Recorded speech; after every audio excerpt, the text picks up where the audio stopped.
এক বক্তা ওয়াজ করেছে যে টুপির উপর পাগড়ি পরে কেউ যদি নামাজ পড়ে আল্লাহ খুশি হয়ে তাকে 70 গুণ সওয়াব দেয়। সেদিন থেকে ওই পাগড়ি পরে নামাজ পড়ে। কিন্তু একদিন মসজিদে গিয়ে দেখে পাগড়ি আনে নাই। তখন চিন্তা পড়ে গেছে, পাগড়ি পরে নামাজ পড়লে 70 গুণ আর জামাতে নামাজ পড়লে 27 গুণ। কোনটা ছাড়ি কোনটা ধরি, কোনটা ছাড়ি কোনটা ছাড়ি। মন বলতেছে 70ই ধর। ইচ্ছা করে জামাত মিস করছে। সমস্ত লোক জামাতে নামাজ প্রয়োজন বাড়িতে গেছে, ও তখন মসজিদের মধ্যে যায় এক টানে লুঙ্গি খুলছে। লুঙ্গি খুলে আড়াআড়ি ভাঁজ দেয়া ওটা মাথার পাগড়ি পরে রুকুর থেকে সেজদাত গেছে। ইতিমধ্যে এক মুসল্লি মসজিদে ঢুকেই কয়, হাই সর্বনাশ, এরকম নামাজি তো কোনোদিন দেখি নাই। পাছায় মারছে থাবা। ওই লাভ দুটো বলতেছে, আমার মারলে কেন ভাই? বল তোর লুঙ্গি। তোমার চোখ নাই মাথাত? বলে মাথাত কেন? বলে সওয়াবের আশা। পাগড়ি পরে নামাজ পড়লে 70 গুণ সওয়াব পাওয়া যায়। এই সওয়াবের আশায় লুঙ্গি খুলে মাথার পাগড়ি পরছি। ভাই লোকটা বলে পাগল, পাগড়ি পরা হলো সুন্নত আর লুঙ্গি পরা হলো ফরজ। আপনারা বলেন তো লুঙ্গি পরা কি আর পাগড়ি পরা কি? এখন চিন্তা করে দেখেন, ওয়াজ শোনা হলো মোস্তাহাব আর ঈশার নামাজ পড়া হলো ফরজ।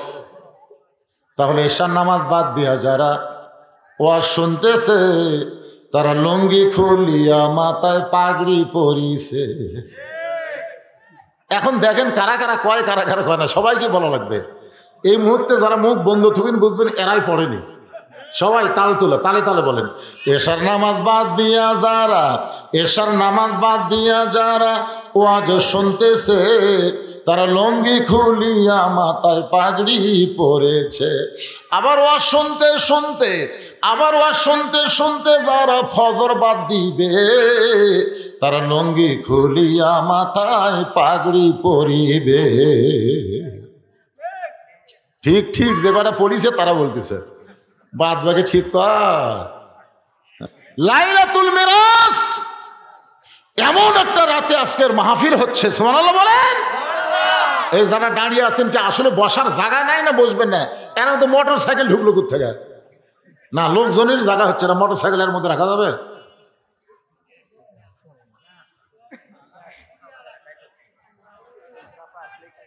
কি চাপেলেন? চাপা নিয়ে আছে।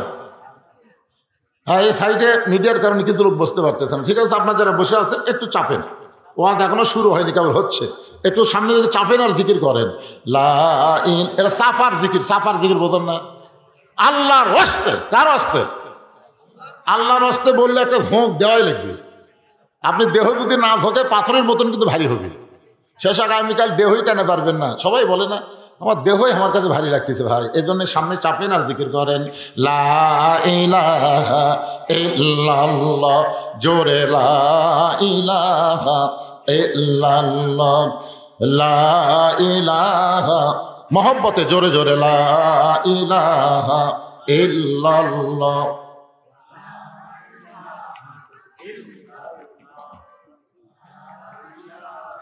লা ইলাহা ইল্লাল্লাহু মুহাম্মাদুর রাসূলুল্লাহ সাল্লাল্লাহু আলাইহি ওয়াসাল্লাম। আসরের নামাজের আযান দিলেন হযরত বেলাল ইবনে রেবাহ। ইসলামের প্রথম মুয়াজ্জিন হলেন হযরত বেলাল। আল্লাহ রাসূল বলেছেন কিয়ামত পর্যন্ত যত মুয়াজ্জিন হবে এই মুয়াজ্জিনরা আযান দিবে মুসল্লির কান পর্যন্ত পৌঁছবে। কিন্তু হযরত বেলাল যখন আযান দেয় ওই আযান আল্লাহর আরশ পর্যন্ত পৌঁছে যায়। কিছুদিন আগে এক মুয়াজ্জিন আমারে কইছে, হুজুর আমি একটা বিপদে আছি। আমি কি বিপদ? বলে ফজরের আযান যখন শুরু করি তখন 4-5টা কুত্তা কুটি থেকে যে দৌড়ে আসে, মসজিদের জানলার উপর পা তুলে দেয় করে। হুজুর এই আমার আযান ওরকে একত্র হয়ে মাইক দিয়ে প্রকাশ পায়। আপনি বলেন তো হুজুর এই কুত্তা কেন করে? আপনাকে এলাকাত করে নাকি এরকম? হ্যাঁ, আযান দিলে। তাই মুয়াজ্জিনকে বললাম, ভাই রে এটা কেন করে আমি তো বুঝবার পারতেছি না। ইতিমধ্যে একটা আয়াত আমার সামনে এসে খাড়া হলো। একটা আয়াত, কু আনফুসাকুম ওয়া আহলিকুম নার, জাহান্নামের আগুন থেকে যদি বাঁচতে চাও তাহলে তুমি একলা বাঁচলে হবে না, তোমার আহাল পরিবার নিয়ে বাঁচা লাগবে। হুকুম কার? আমি মুয়াজ্জিনকে বললাম, ভাই আপনার ছেলে মেয়েরা কি নামাজ পড়ে? আপনি তো আজান দেন, এরা কি আজানের পরে ওঠে চেতন পায় নামাজ পড়ে? না হুজুর, আমার আড়িয়াগুলো একটাও নামাজ পড়ে না। মানে বেটার নাম তো হচ্ছে আড়িয়া, বেটার নাম কি? আড়িয়া, একটাও নামাজ পড়ে। এই জন্যই কুত্তা উ করে যে তুমি মেয়ে আজান দাও, তোমার নিজের ছেলেই নামাজ পড়ে না। চিন্তা করে দেখেন, প্রথম মুয়াজ্জিন হযরত বেলাল, যার আজান দুনিয়ার মধ্যে সীমাবদ্ধ থাকে না, আল্লাহর আরশ পর্যন্ত পৌঁছে যায়। সাহাবা বললেন, ইয়া রাসূলুল্লাহ, হযরত বেলালের আজান আল্লাহর আরশ পর্যন্ত পৌঁছে যাওয়ার কারণ কি? রাসূল বললেন, তাহলে শোনো, এই বেলাল শুধুমাত্র ঈমান গ্রহণ করার অপরাধে, তার কোনো অপরাধ ছিল না, একটাই মাত্র অপরাধ, ঈমান গ্রহণ করেছে। আর এই গ্রহণ করার অপরাধে সারাদিন ধরে বেলালকে মারছে। শুধু সারাদিন ধরে বেলালকে মারে নাই, বুকের উপর পাথর চাপা দিয়া সারা রাত চাপা দিয়ে রাখছে। এরপরেও যখন বেলাল আল্লাহ বাদ দেয় নাই, বেলালের জিহ্বাটা টেনে বের করে ওই জিহ্বার মধ্যে কাফের বেঈমানেরা পেরেক ঢুকাইয়া দিছে। এরকম জিহ্বা টেনে বের করে জিহ্বার মধ্যে পেরেক মারছে, এদিক দিয়ে বের করে ওই দিক দিয়ে সাদা করে দিছে। হযরত আবু বকর বেলালকে মুক্ত করে যখন আল্লাহ নবীর কাছে নিয়ে যাওয়া হয়, নবী তাকায় দেখে, বেলালের জিহ্বাটা অনেক নিচ পর্যন্ত বের হয়ে জিহ্বাটা ফুলে গেছে। আল্লাহ রাসূল বেলালের জিহ্বার ভিতর থেকে পেরেকগুলো বের করে দিয়া নিজের পবিত্র জিহ্বা বেলাল জিহ্বার সাথে লাগাই দিল। সঙ্গে সঙ্গে বেলালের জিহ্বাটা আগের চেহারায় ফিরে মুখের মধ্যে ঢুকে গেল। জোরে কোন সুবহানাল্লাহ।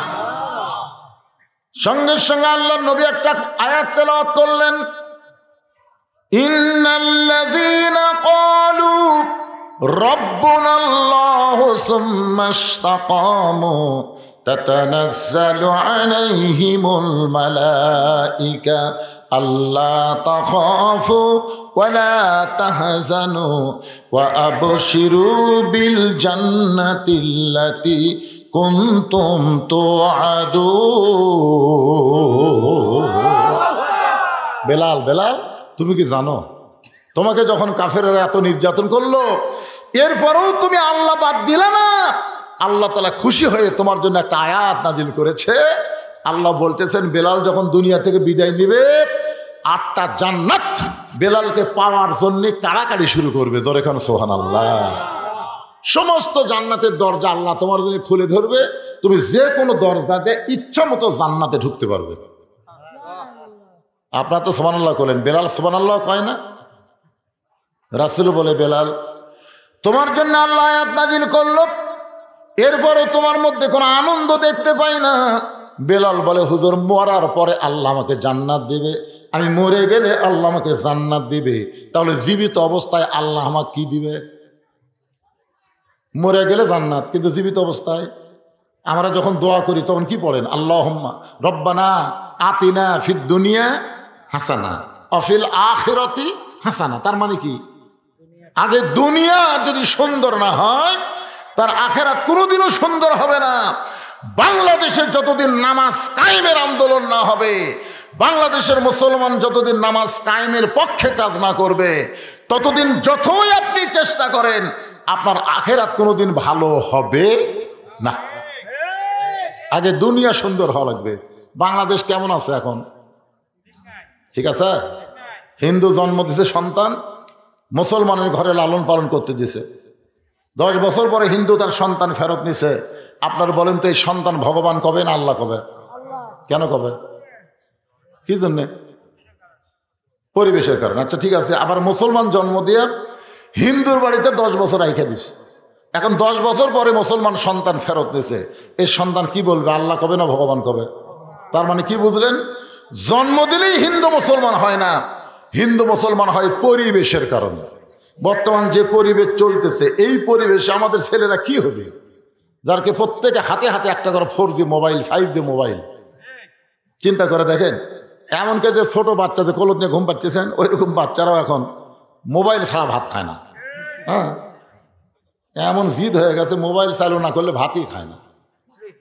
যখন কান্না শুরু করে, মোবাইল চালু করে দিলে কান্না থামে।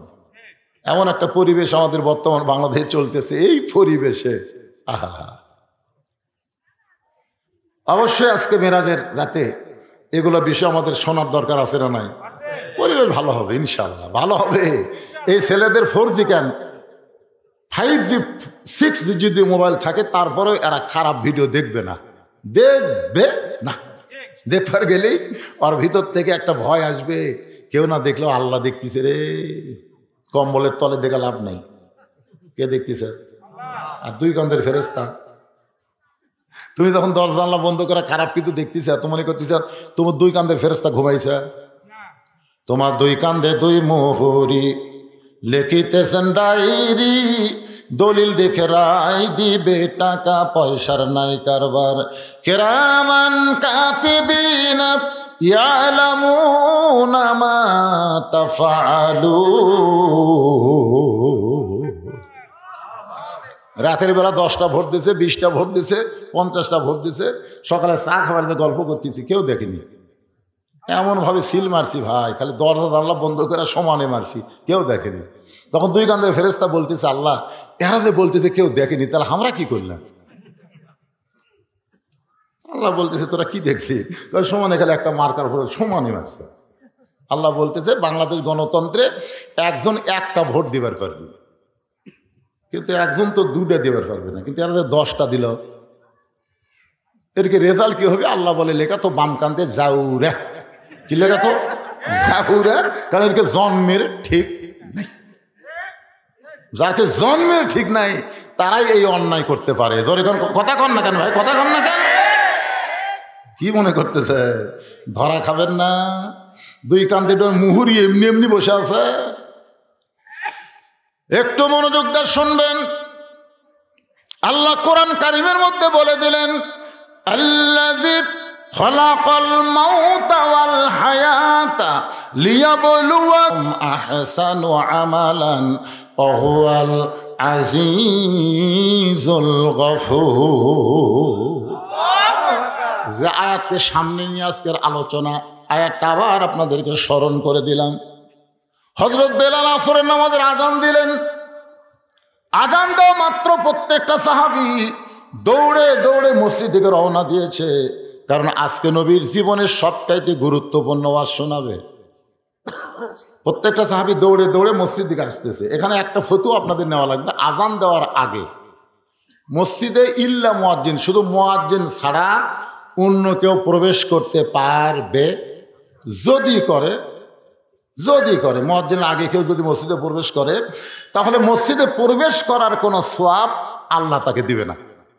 মসজিদে প্রবেশের সওয়াব শুরু হয় আজানের পর থেকে। আমার কথাটা খেয়াল করবেন। মসজিদে আপনি প্রবেশ করতেছেন না, এই প্রবেশের সওয়াব কখন থেকে শুরু হয়?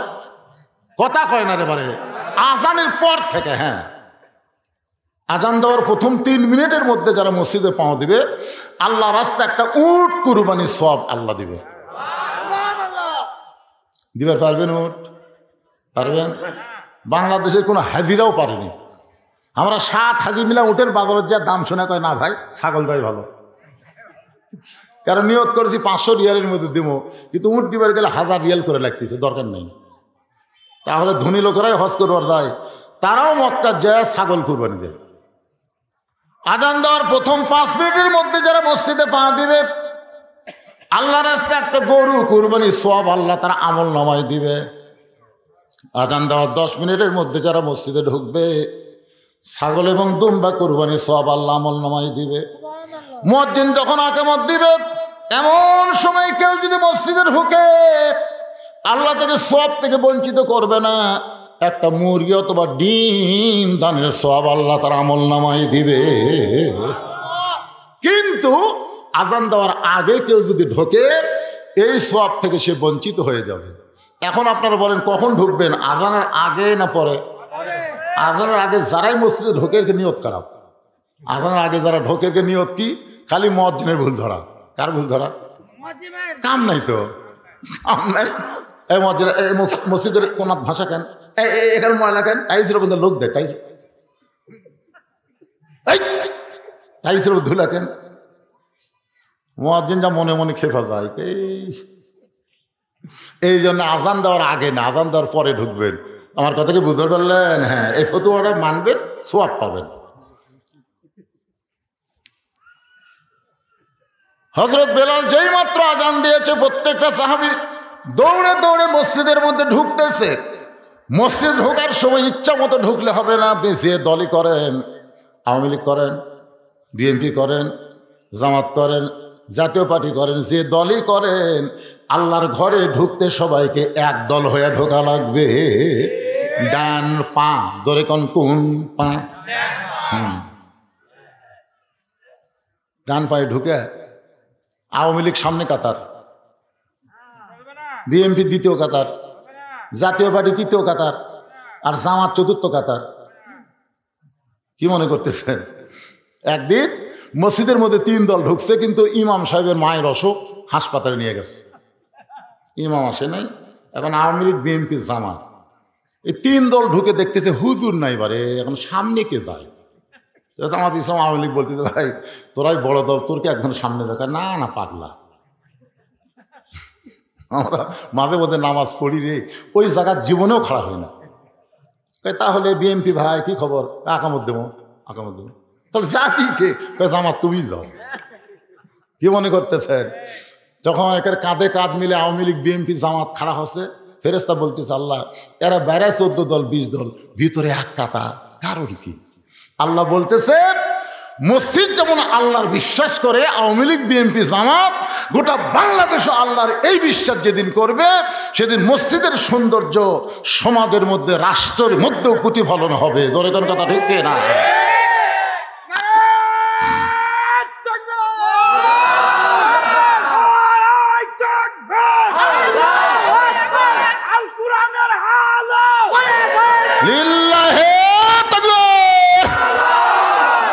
দেখেন যে কোনো দলের লোক আপনি যদি বলেন যে ভাই এই বাড়ি এটা হচ্ছে আমার হুজুর, ওই সাইড আমার ভাইয়ের, ওই সাইড আমার চাচা, ওই সাইড আমার বাপ চাচা, তো সবই যদি তোমাকে হয় আল্লাহর, তখন আল্লাহরা দেখবার গেলে 2 মিনিট হাঁটা লাগবে হুজুর। 2 মিনিট হাঁটা মসজিদের সামনে যা বলতে হুজুর এখানেও আল্লাহর কিছু ছিল না, আমার চাচা 10 শতক আল্লাহ দান করছে, আর আমরা টাকা পয়সা দিয়ে আল্লাহ ঘর বেড়ে দিচ্ছি। ফেরেশতা কয় আল্লাহ এই দেশের নাম কি? হ্যাঁ, এই দেশে তোমার কিছুই নেই, আর চাচা দান করলে তোমার জায়গা হয়, আর ওরা টাকাতে তোমার ঘর বানিয়ে দেয়, এই দেশের নাম কি? আল্লাহ বলতেছে ওই দেশে মানুষের আইন যতদিন চলবে ততদিন শুধু মসজিদকেই ওরা আল্লাহর ঘর বিশ্বাস করবে, আর যেদিন আমার কোরআন যে দেশ চলবে সেদিন আর মসজিদ আল্লাহর থাকবে না, গোটা বাংলাদেশ আল্লাহর হয়ে যাবে। জোরে কোন কথা ঠিক না? এখন আপনারা আল্লাহ কতটুকু দিচ্ছেন?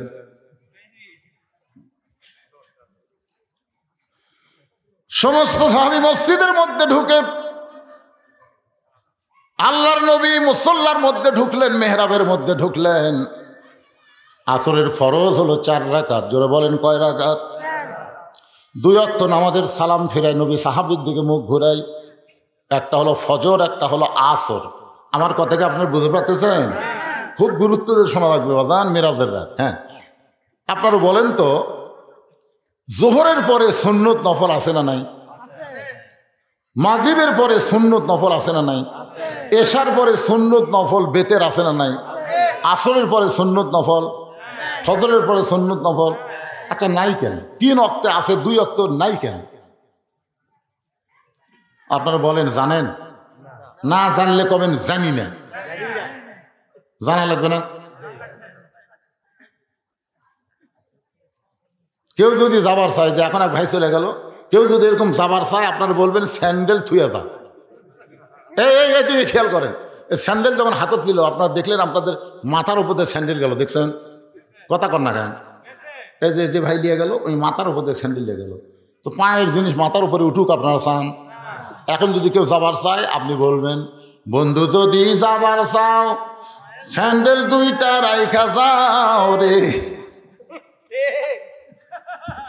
বাংলাদেশের মানুষ জুতা স্যান্ডেলকে এত ভালোবাসে যে গোটা নগা বেড়া বেড়া জুতার তলা নাপাক করে জোহর নামাজ পড়বে ঢুকতেছে জুতা স্যান্ডেল হাতত নিয়ে।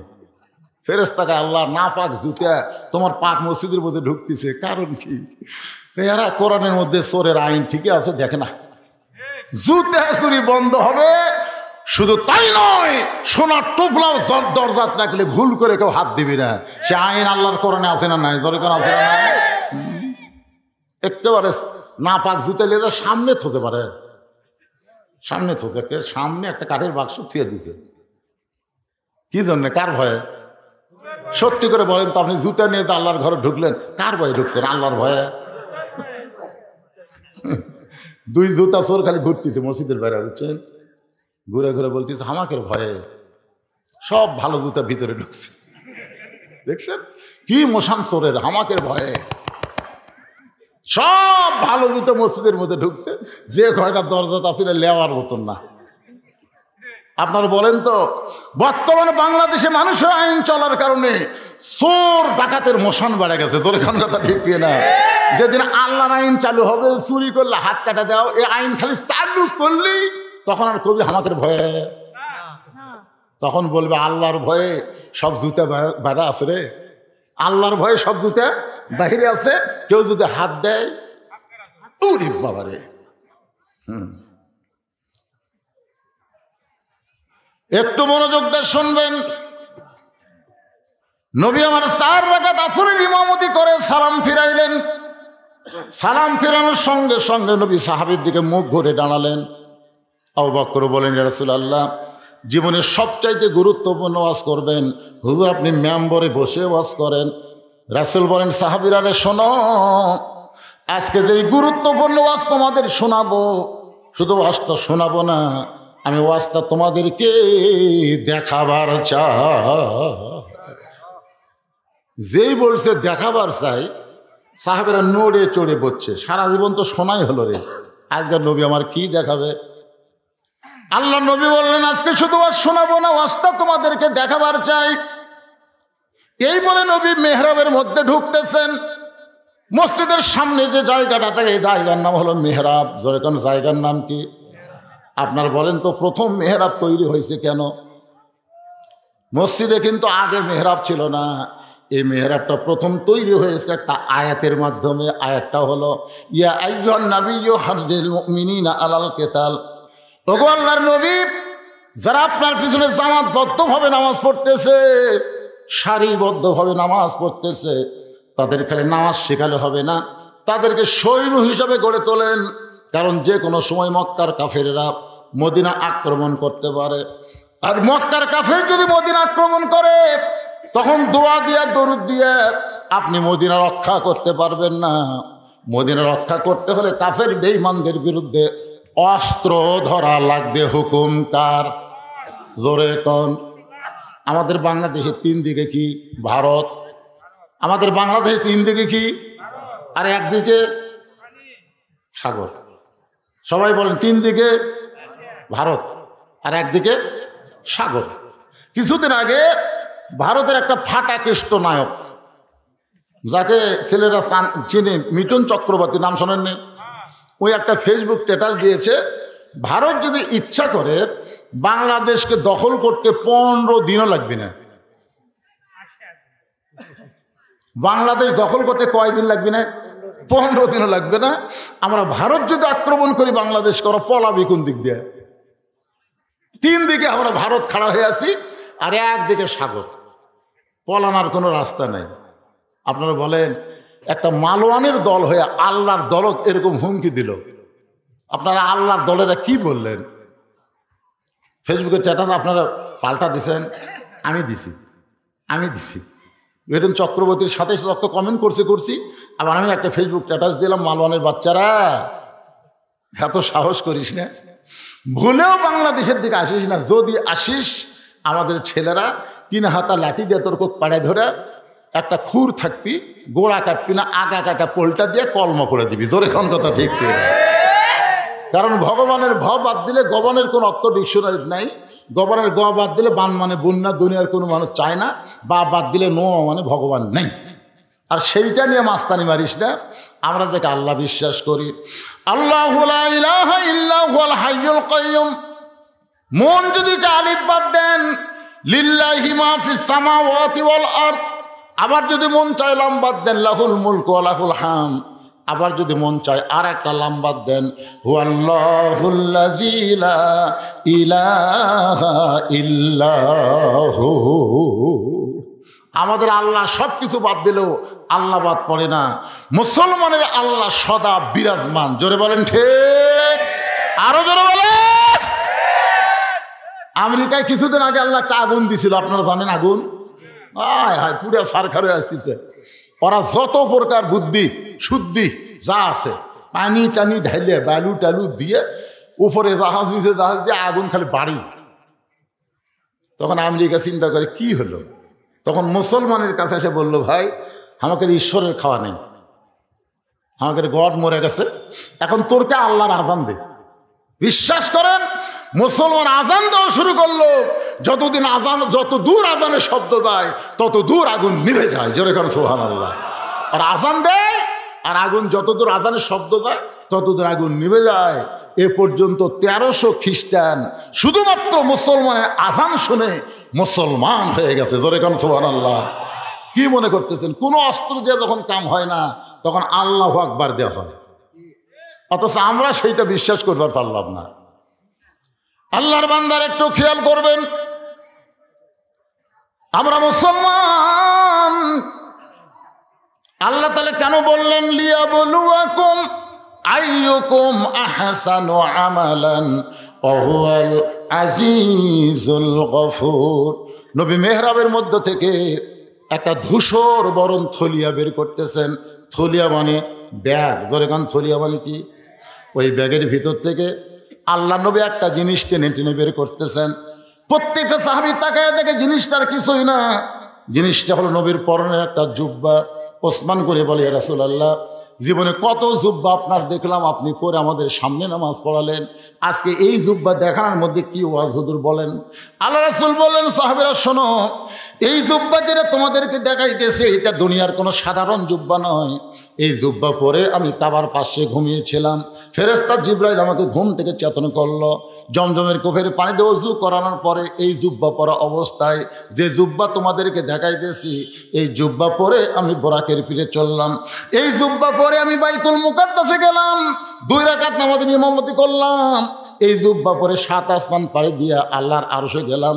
যেই জুব্বা তোমাদের দেখাইতেছি এই জুব্বা পরে আমি জান্নাতের মধ্যে ঢুকেছি, এই জুব্বা পরে জাহান্নামের মধ্যে ঢুকেছি, এই জুব্বা পরে আমার আল্লাহর সঙ্গে আমার মেরাজ হয়েছে।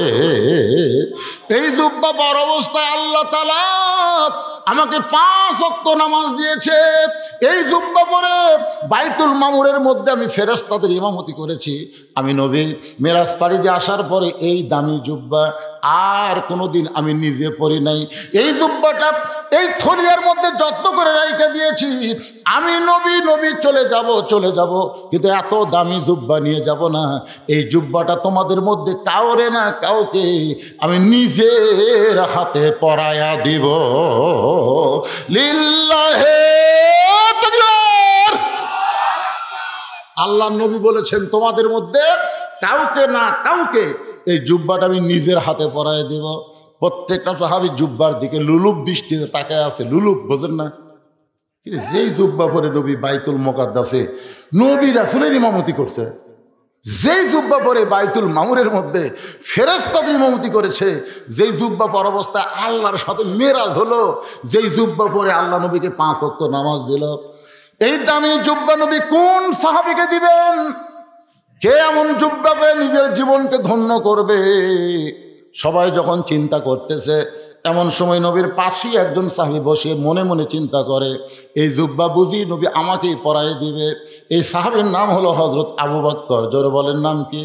আল্লাহ রাসূল বলেছেন, আল্লাহর পরে এই দুনিয়াতে কেউ যদি আমার আপন থাকে সেই সাহাবীর নাম হলো আবু বকর। আল্লাহর পরেই এই দুনিয়াতে কেউ যদি আমার বন্ধু থাকে সে বন্ধুর নাম হলো হযরত আবু বকর। সাহাবী বললেন, ইয়া রাসূলুল্লাহ, আবু বকর আল্লাহর পরে আপনার বন্ধু কেমনে হলো? রাসূল বললেন, তাহলে শোনো, একদিন বলেছিলাম গভীর রাতে মক্কা থেকে মদিনায় হিজরত করা লাগবে। কবে করা লাগবে সেই দিনক্ষণ কিছুই বলি নাই, কিন্তু এই কথা বলার 6 মাস পরে আল্লাহ যখন আমাকে হিজরতের হুকুম দিল, আমি চুপি চুপি আবু বকরের ঘরের দরজায় আস্তে করে একটা ঠোকা দিলাম, সঙ্গে সঙ্গেই দরজা খুলে গেল। রাসূল বললেন, আবু বকর এই গভীর রাতে তোমার দরজা আসতে কি আগে থেকেই তুমি জানতে? আবু বকর বলে, রাসূলুল্লাহ ওই যে কয়েক মাস আগে বলেছিলেন একদিন গভীর রাতে আমাকে সঙ্গে করে আপনি হিজরতে মদিনায় যাবেন, সেদিন থেকে আজ পর্যন্ত কোনো রাত্রিবেলা ঘুমাইনি। বরং মাসের পর মাস সারা রাত আমি দরজায় দাঁড়িয়ে থাকি। রাসূল বললেন চলো যাই। আবু বকরকে সঙ্গে করে নিয়ে নবী গেলেন গারে সুর। মাটি থেকে ৫,৬০০ ফুট উপরে একটা গর্তের মধ্যে নবী আর আবু বকর আত্মগোপন করলেন। বাজান গর্তের গরমে নবী এক সময় একটু দুর্বল হয়ে আবু বকর উরাতটাকে বালিশ বানায় নবী ঘুমায় গেলেন। নবী যখন ঘুমায় গেছে আবু বকর গুনগুন করে একটা গান গাইতেছে, শিশুকালে মইরা গেছে মা, গর্ভে থাকতে মরছে পিতা, নবী চোখে দেখলেন না। আবু বকরকে আল্লাহ এই মানুষটা জীবনে কাউরে কষ্ট দিল না, এই মানুষটা কোনোদিন কাউরে কষ্ট দেয়নি, চড়া কোনো কথা বলে নাই। আর সেই মানুষটাকে আজকে মক্কার মানুষরা দেখতে পারতেছে না। এই গভীর রাত্রে গর্তের মধ্যে দুর্বল হয়ে আবু বকর রাতকে বালিশ বানায় ঘুমায় গেছে। হঠাৎ আবু বকর দেখতে পায় নবীর কপাল ঘেমে মুক্তার দানার মতন ঘাম বের হয়ে গেছে। মুক্তার দানার মতন ঘাম দিকে আবু বকরের বড় লোভ হয়েছে। ওই ঘামটা যদি হাতের মধ্যে নিয়ে আমার চেহারার মধ্যে মালিশ করতে পারি, অন্তত নবীর ঘাম চেহারায় থাকার কারণে আল্লাহ তাআলা আবু বকরকে মাফ করে দিবে। এই মনে করে ডান হাতে ঘামটা নিয়ে যখন চেহারার মধ্যে মালিশ করতেছে, যেই মাত্র নিজের চেহারার মধ্যে মালিশ করে সঙ্গে সঙ্গে 4 সূর্য গ্রহ তারা তারি নূরের ইশারা, 4 সূর্য গ্রহ তারা তারি নূরের ইশারা, নইলে যে অন্ধকারে ডুবিত এই ধরনী। সবাই বলেন নবী মোর পরশমণি, নবী মোর সোনার খনি, নবী নাম ভাবে যেজন সেই তো দোজাহানের ধরি। গোটা গর্ত আলোকিত হয়ে গেছে। এই যে ঘাম খালি চেহারায় মালিশ করছে, সঙ্গে সঙ্গে গোটা গাড়ির সুর আলোকিত হয়ে গেছে।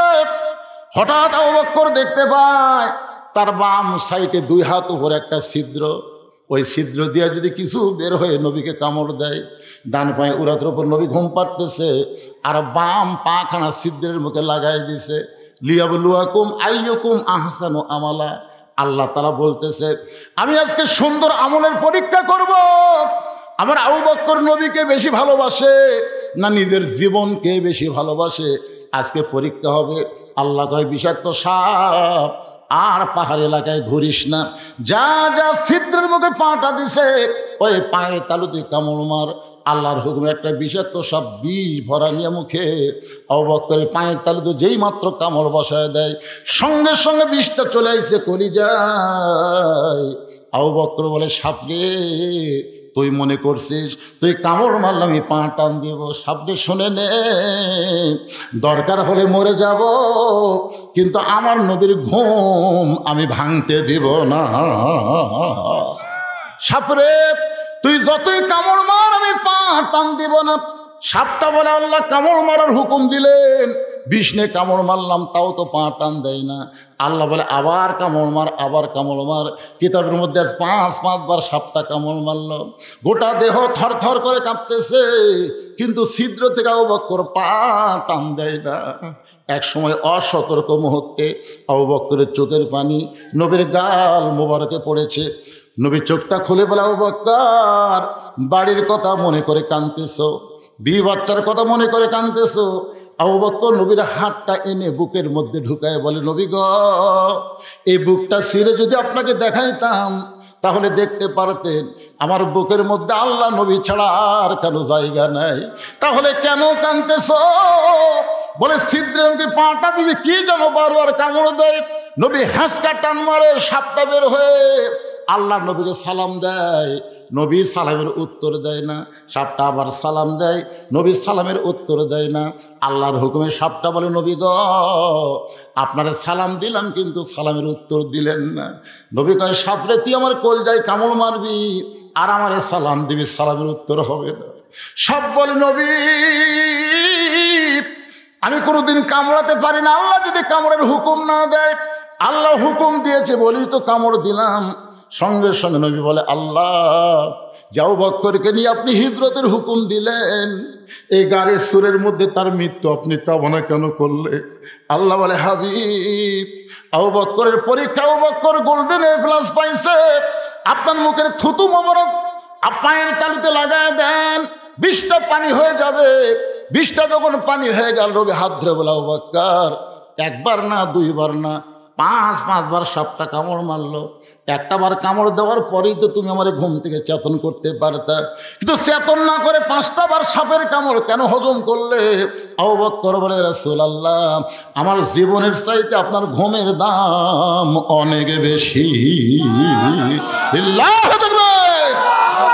আবু বকর মনে মনে চিন্তা করতেছে, এই জুব্বা বুঝি নবী আমাকে পরাই দিবে। আবু বকরের বাম পাশে একজন সাহাবী মাথা নিচু করে মনে মনে চিন্তা করে, এই জুব্বা মনে হয় নবী আমাকেই পরাই দিবে। ওই সাহাবীর নাম হলো হযরত ওমর। জোরে কোন নাম কি? আল্লাহ রাসূল বলেছেন, আল্লাহ রাসূল বলেছেন, ভাইজানেরা যারা পিছনে দাঁড়িয়ে আছেন, আসলে দেখতে আমারই কষ্ট লাগতেছে। এই ওয়াজ শেষ করতে তো 2-2.5 ঘন্টা লাগবে। আপনারা কি এভাবে দাঁড়িয়েই থাকবেন? জায়গা আছে তো ভাইজান, বসেন ভাই, 1 ঘন্টা বসেন রে। মেরাজের রাত্রে 1 ঘন্টা বসলে আল্লাহ 60 বছরের সওয়াব দিয়ে দিবে। সুবহানাল্লাহ বলেন। ভাইজান ওরা একটু বসবার চা, আপনি একটু সামনে আসেন তো দেখি, চাপা চাপা আসেন তো দেখি, আসেন ভাই। দাঁড়ানো ভাই কিন্তু বসতে দেওয়ার জন্যে জিকির করেন, আর সামনে জিকির চেপে আসেন আর জিকির করেন, লা ইলাহা ইল্লাল্লাহ। বাবাজি তোমরা বসো, বসো বাবা, সবাই বসো, বসার চান্স নাও, আজকে বসো। আগামীকাল সবে মেরাজ পাবা কিনা কোনো গ্যারান্টি নাই। এই মেরাজের রাত আমরা পাবো তার কোনো গ্যারান্টি আছে? এই জন্য সবাই জিকির করেন আর সামনে আসে, লা ইলাহা ইল্লাল্লাহ, মহব্বতে লা ইলাহা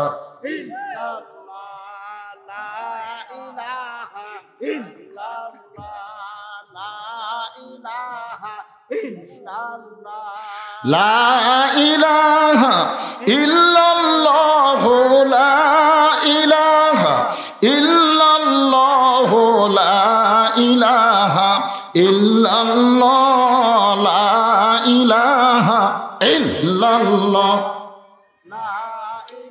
এই পবিত্র কোরআনে তাকায় দেখেন, এই পবিত্র কোরআনে 23টা আয়াত। কয় আয়াত?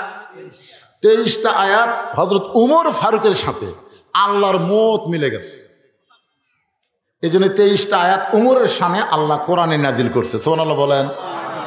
আল্লাহ রাসূল বলেছেন, আমার পরে কেউ যদি নবী হতো, লাউ কানা উমর, আল্লাহ উমরকে নবী বানায় দিত।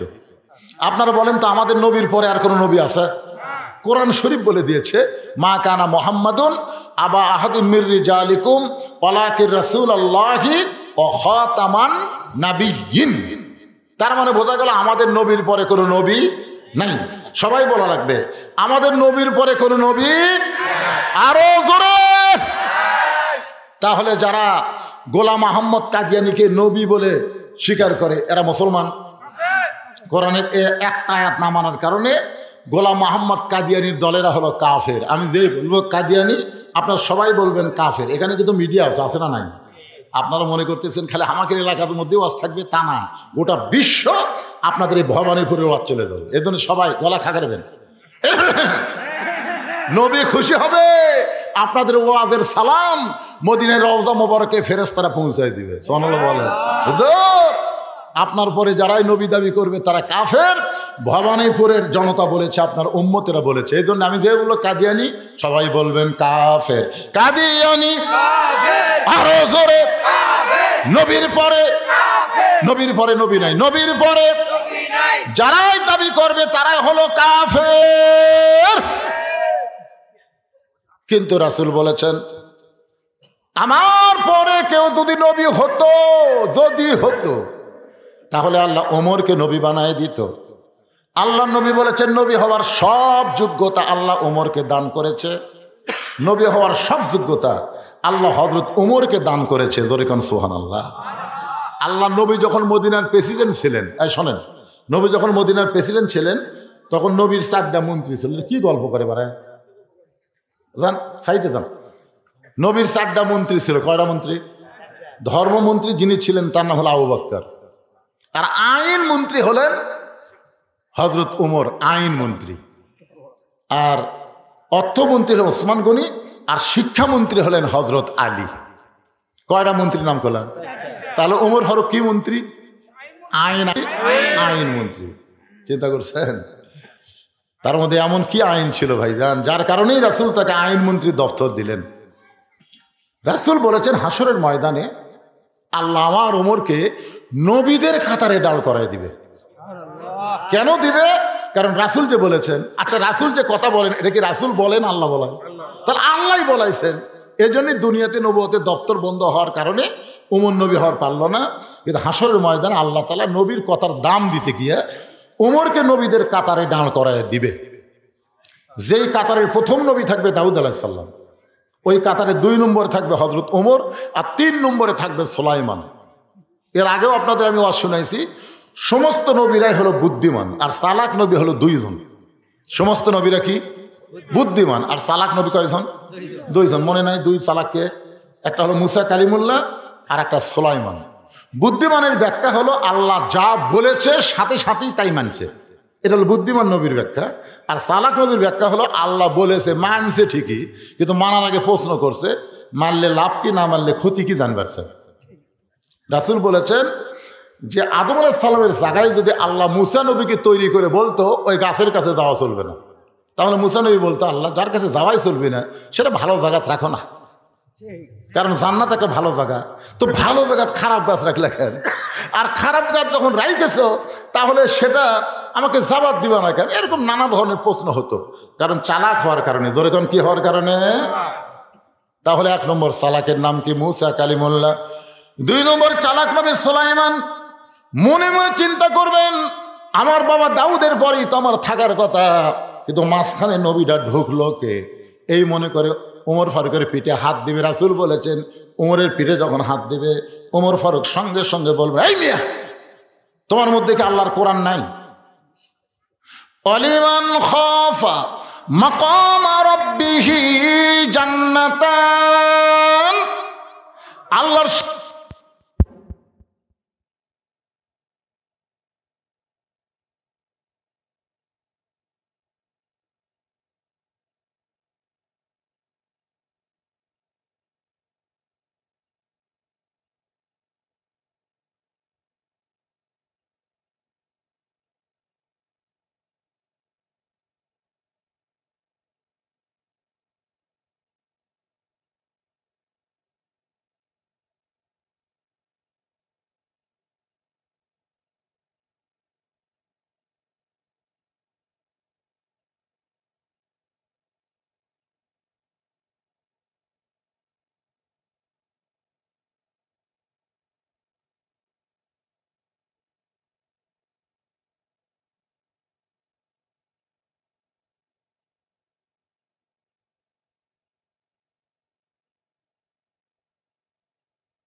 তুমি আবার কি কথা বলতে চাও?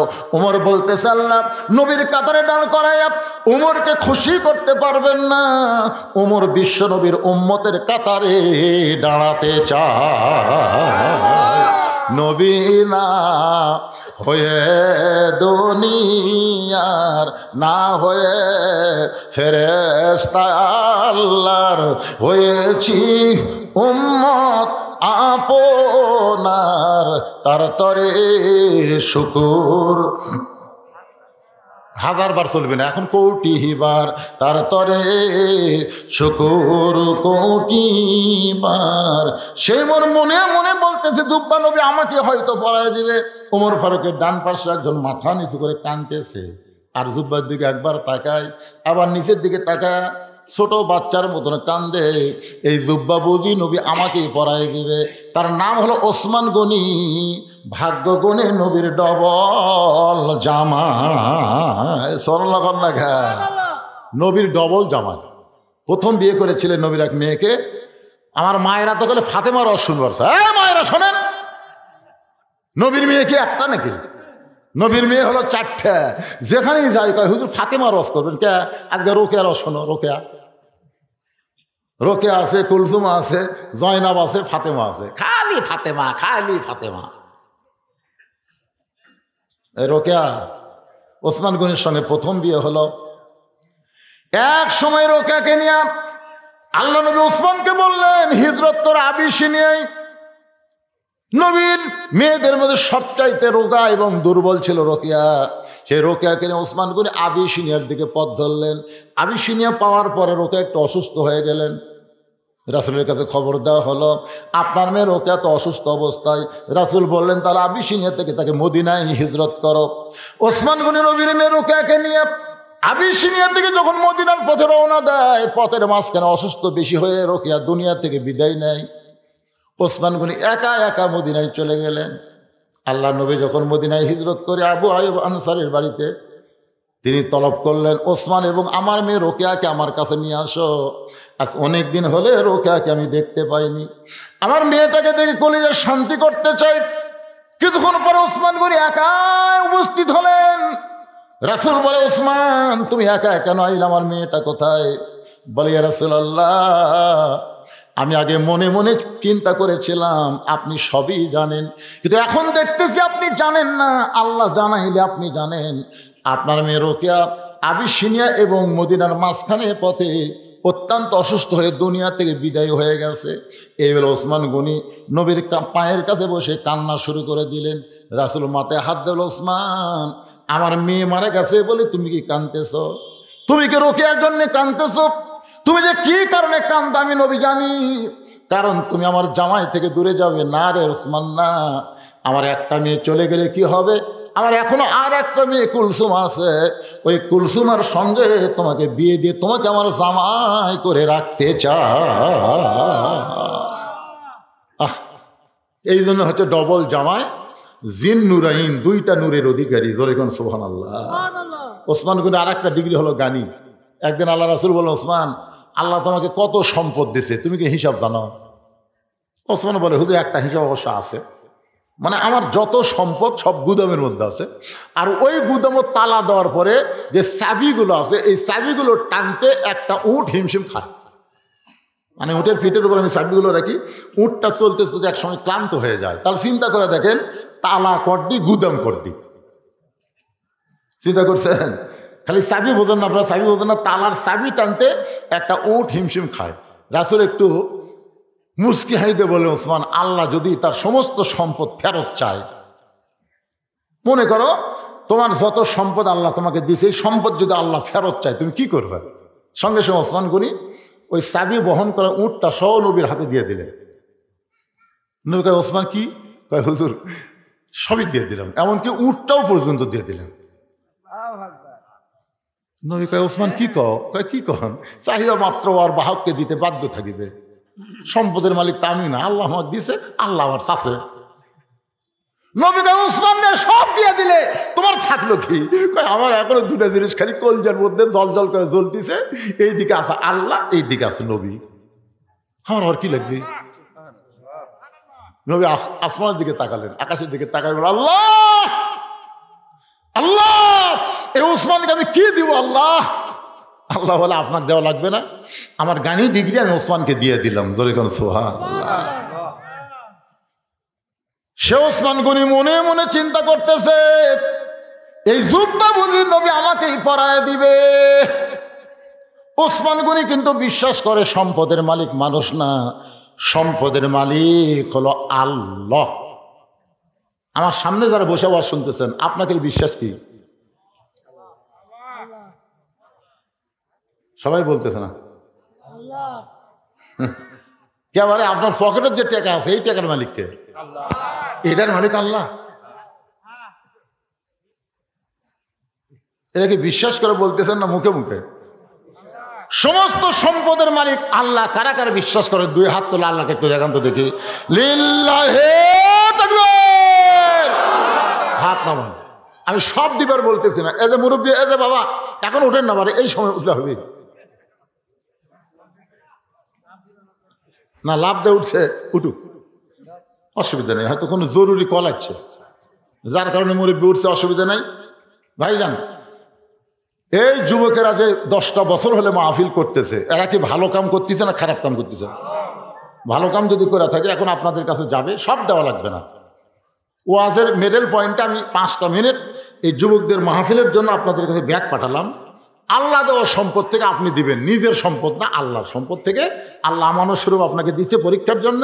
ওসমান কিন্তু পরীক্ষার গোল্ডেন এ প্লাস আছে, আপনার পরীক্ষায় গোল্ডেন এ প্লাস পাওয়ার জন্য যার পকেটে যা আছে সেখান থেকে কিছু রেখে কিছু আপনারা দিবেন, আল্লাহর রাস্তায় দিবেন। এই ব্যাগ না, যাও ভিতরে যাও, যাও ছেলে, একজনও লড়াচড়া করবেন না, একজনও না।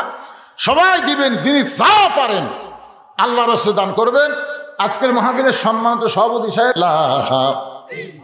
লা ইলাহা ইল্লাল্লাহ মুহাম্মাদুর রাসূলুল্লাহ সাল্লাল্লাহু, এই আদায় শেষ, আবার ওইদিকে যাই কেন, আদায় শেষ, বসো। আলহাজ আব্দুল মালিক, নামগুলো ভালো করে বলে, মালিক হাজি কি রে, কাউকে যদি কেউ ডাকে এ মালিক, এ মালিক, কবিরে গোনা হবে। মালিক কার নাম? কথা কয় না, মালিক কার নাম? আল্লাহর নাম। এ মালিক, মালিক কই নিয়ে আবার কি করছে রে, দুই জনের গুনাহ হলো। এই জন্য ভালো লাগবে আব্দুল মালিক। ভাইজান সেবতী নাম থুলে সব আছে, কিন্তু টাকার মধ্যে একটু কম বেশি করলে পাপ হয়ে যাবে। আলহাজ আব্দুল মালিক যুবকদেরকে উৎসাহ দেওয়ার জন্য 1000 টাকা দান করেছে। আল্লাহ তার দানকে কবুল করেন, আল্লাহ বেশি বেশি দান করার তৌফিক দেন। দাতার মধ্যে তার নামটা লিখে নেন, ওসমান গনির সঙ্গে আল্লাহ তাকে জান্নাত দেন। জোরে কান আমিন।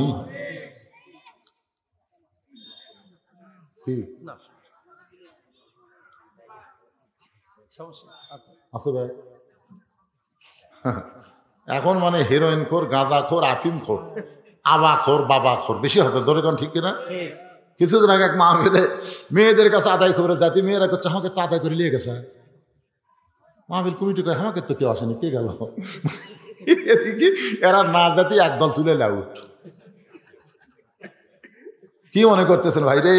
আবাখোর বাবাখোর এগুলো সব খরচ বন্ধ করবার গেলে এই বর্তমানে আইন দেওয়া হবে না, আল্লাহর কোরআনের আইন লাগবে। ধরে কোন কথা ঠিক না? কোরআন খালি ওয়াজ শোনার মধ্যে রাখেন না। লিয়াবলুয়াকুম আইয়ুকুম আহসানু আমালান ওয়াহুয়াল আজিজুল গফুর। আমার মায়েরা যারা পর্দার অন্তরে শোনেন, নবীর 2টা মেয়েকে বিয়ে করেছিলেন ওসমান গনি। সর্বসাকুল্যে নবীর মেয়ে হলো 4টা। রোকেয়াকে বিয়ে করেছিল আগে, রোকেয়া যখন মারা গেল তারপরে কুলসুমারে বিয়ে করছে। একসাথে করা জায়েজ? একসাথে 2 বোনকে বিয়ে করা জায়েজ? জোরে বলবেন জায়েজ? আচ্ছা জায়েজ না, এটা আমরা সবাই স্বীকার করলাম, নাই আসলে জায়েজ না। কিন্তু এক বোনকে বিয়ে করছে, আর একটা যুবতী বোন, বইয়ের একটা যুবতী বোনকে নিয়ে দুলে ভাই ফিল্ডিং মারতেছে। ফিল্ডিং ডানা পার্কের মধ্যে, তারপর আরো কি পার্ক সব আছে এদিকে, বহু পার্ক, পার্কের মধ্যে ফিল্ডিং মারতেছে। এটা মারা জায়েজ? জায়েজ? এক তো গত বছর দেখেছি, কয় বছর? হ্যাঁ, স্বাস্থ্য ভালোই মাশাআল্লাহ। যদি অসুখ হয় আল্লাহ যেন ভালো করে দেয়। ধরে কোন আমিন। আল্লাহ তোমাকে ভালো করে দেবে ইনশাআল্লাহ। আল্লাহ পারে না কি কোন পারে কি পারে না? ছেলেটার জন্য প্রাণ খুলে দোয়া করবেন। দেখেন সময় না, প্রাণ খুলে দোয়া করো। আল্লাহ, আরে আল্লাহ তুমি দেখছো বাপ মাকে দিয়েছো কলিজা জুড়ে, সে সন্তান অসুস্থ হয়ে থাক, বাপ মা চাই না। আল্লাহ আমরা এতগুলো মানুষ আজকে চাচ্ছি এই বাচ্চাটাকে যেন আগামী বছর আবার আমরা সুস্থ দেখতে পাই। ধরে কোন আমিন। কি সুন্দর শুনতেছে, প্রত্যেকটা কথায় হুঁকারি দেখতেছে। আমার মায়েরা শোনেন, আপনাদের একটু ওয়াজ করব। 2 বোনকে একত্রে বিয়ে করা জায়েজ নাই। এক বোনকে বিয়ে করে আর একটা বোনকে মিয়া ফিল্ডিং মারাও জায়েজ নাই। যারা মেয়ের বাপ আছে, আমি কিন্তু মেয়ের বাপ হচ্ছি বলে কি মরছি নাকি? যারা মেয়ের বাপ আছেন তাদের আমি পায়ে হাত দিয়ে বলতেছি, একটা মেয়েকে যখন বিয়ে দিছেন, আর একটা মেয়ে যদি যুবতী থাকে খবরদার ওই জামাইয়ের আশেপাশে যাবার দিবেন না। মেয়েদের জন্য, পুরুষ মানুষের মধ্যে 2টা কাল সাপ আছে মেয়েদের জন্য। এই মায়েরা শোনেন, ভালো করে শোনেন। মেয়েদের জন্য পুরুষের মধ্যে 2টা কাল সাপ। কাল সাপ বোঝেন? একটা হলো দুলা ভাই আর একটা হলো দেওরা। তো মেয়েরাই কেলে চিল্লাচিল্লি করতেছে নাকি? মায়েরাই ও শোনেন, একটা হলো দুলা ভাই, একটা হলো দেওরা। এই 2টা পুরুষ মেয়েদের ক্ষতি সবচাইতে সমাজে বেশি করে। ধরে কোন ঠিক কিনা? কারণ শালীর গায়ে দুলা ভাই যদি হাত দেয়, শালী ভয় কিছু বলে না, কারণ বোন তার ঘরে আছে। বললে যদি আমার বোনের উপর কষ্ট দেয়, বাপও যদি জানে দুনিয়ার মানুষের কাছে প্রকাশ করতে শরম পায়। একটা মেয়ে বিয়ে করছে আর একটা মেয়ে খাম করছে, কেমনে বলবে? দেওরা দেখবেন ভাবির উপরে এরকম করে, মায়েদের বলবো মা, এই দুইটা দলকে কাল সাপের মতন ভয় করবেন, এদেরকে আশেপাশে যাইতে দিবেন না। কারণ দুনিয়া বেশি দূরের জন্য নয়, আমাদের সবাইকে যাওয়া লাগবে, ঠিক কিনা? আলীকে বুকের মধ্যে নিয়ে গভীর রাত্রে ছোট বাচ্চার মতন ফাতেমা কাঁদতেছে, ছোট বাচ্চার মতন কান্দে। আলী বলে, ফাতেমা এমন কান্না তোমাকে কোনোদিন আমি দেখলাম না, আজকে আমাকে বুকের মধ্যে নিয়ে তুমি এত কেন কাঁদতেছ? ফাতেমা বলে, স্বামী গ, আমি দুনিয়া থেকে বিদায় নেওয়ার পরে আপনাকে ওসিয়ত করতেছি, আপনি আর একটা বিয়ে করবেন, আপনি আর একটা বিয়ে করবেন। আমি দুনিয়া থেকে বিদায় নেওয়ার পরে আপনি দেরি করবেন না, আর একটা বিয়ে করবেন। আমি জীবিত অবস্থায় আপনি বিয়ে করলে আপনার শ্বশুর, আমার বাবা, আল্লাহর নবী কষ্ট পাবে, এই জন্য হয়তো আপনি করবেন না, কিন্তু আমি মরে গেলে আপনি তাড়াতাড়ি আর একটা বিয়ে করে নেবেন। আলী বলে, ফাতেমা তুমি আমাকে বিয়ের কথা বলার জন্য কেমন করে কাঁদতেছ? ফাতেমা বলে, স্বামী গ, আমি সব সময় আল্লাহর কাছে বলেছি, আল্লাহ ফাতেমার দোয়াটা কবুল করো। আল্লাহ তাআলা আমার দোয়া কবুল করেছে, আমার দোয়া কবুল করেছে। আলী বলে, ফাতেমা দোয়া কবুল করলে কেউ কান্দে নাকি? এমন করে কেন কাঁদতেছ? ফাতেমা বলে, স্বামী গো, দোয়াটা হলো আল্লাহ যেন পর্দার মধ্যে আমার মৃত্যু দেয়। আলী বলতে, পাগলি নাকি? সারা জীবন তুমি পর্দা মেনে চললে, যে মেয়েটা সারা জীবন পর্দার মধ্যে ছিল সে তো পর্দার মধ্যেই মৃত্যুবরণ করবে। ও ফাতেমা, দোয়া কবুল করাতে আনন্দ করো, খুশি হও। ফাতেমা বলে, স্বামী গ, আপনি একটু ধৈর্য ধরে নিবেন, শুনবেন, আজকে গভীর রাত্রে ফাতেমার মৃত্যু হবে। যেই মাত্র কইছে আজকে গভীর রাত্রে ফাতেমার মৃত্যু হবে, গাছের গোড়া কাটলে গাছটা যেমন পড়ে যায়, আলী তেমনি পড়ে গেলেন ঘরের মাজায়। মা ফাতেমা মুসকি মুসকি হাসে, স্বামীর মাথাটা উড়াতের উপরে নিয়ে কপালে একটা চুমা দিয়ে বলে, স্বামী গ, এমন করে আপনি কাঁদবেন না, এমন করে আপনি কাঁদবেন না। আমি জানি আল্লাহ আপনাকে 2টা ডিগ্রি দান করেছে। একটা ডিগ্রির নাম হলো আনা মাদিনাতুল ইলমে ওয়া আলিউ বাবুহা, আর একটা ডিগ্রি হলো আসাদুল্লাহিল গালিব। জোরে কর না সুবহানাল্লাহ। ফাতেমা স্বামীর কপালে চুমা দিয়ে বলতেছেন, আল্লাহ আপনাকে 2টা ডিগ্রি দিয়েছে। কয়টা? একটা ডিগ্রি হলো আনা মাদিনাতুল ইলমি ওয়া আলিউ বাবুহা। রাসূল বলেছেন, আমি হলাম ইলমের শহর, আলী হচ্ছে তার দরওয়াজা। আর আল্লাহ বলেছেন, আলী হচ্ছে আল্লাহর সিংহ। আপনি হলেন একজন শক্তিশালী সুপুরুষ, একজন জ্ঞানী মানুষ। বউ মারা যাবে রাত্রেবেলা, শুনে কেন পড়ে গেলেন? আপনি কি জানেন না এ দুনিয়া থাকার জায়গা না? আপনি কি জানেন না এই দুনিয়া থাকার জায়গা নয়? এই দুনিয়াতে আসলে সবাইকে যাইতে হবে। আচ্ছা, আপনাদের এই বিশ্বাস আছে যে দুনিয়া থাকার জায়গা না, আসলে যাইতে হবে? এই বিশ্বাস যদি থাকে ভাইজান, তাহলে আমাদের সবাইকে মিলে এই কোরআন শুধু আজ শুনবো না, বাস্তব জীবনে আল্লাহর কোরআনকে আমরা গ্রহণ করব। রাজি আছেন?